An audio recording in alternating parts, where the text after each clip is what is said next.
I'm very influenced by the materials and the process. And the vitrolite captured my attention way back then because it's an exotic material to me. It's something that's no longer made. I had to collect it from weird places and refinish it for the most part because it was off the front of a building or used in some other way.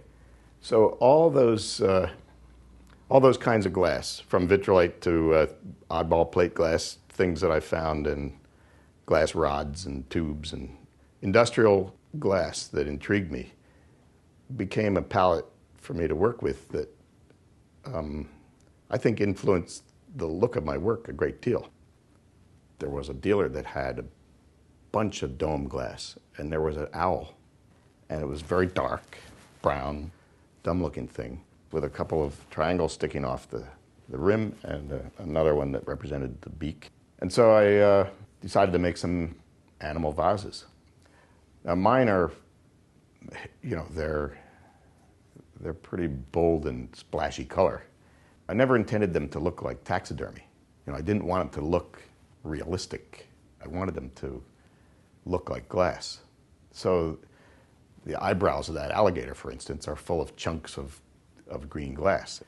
And they all have a contrasting colored rim, which emphasizes the opening of the vessel. So to me, the idea of making a vase series was important. Once I established a format in my brain, then I was able to go off from there and make multiple versions of that concept. As limiting as it was, it gave me a kind of freedom to think, because I could let go of those parts of the thought. That part was over. Now I could focus on another thing that was exciting to me at the time, like going to a zoo or looking at animals or watching animal facial features and gestures, just thinking about the way those creatures are. That led me to make certain animals. And some of them are very abstract and strange. I don't know why I make things like that. I just, at a certain point, I just let go and make whatever comes out, and then I evaluate it later.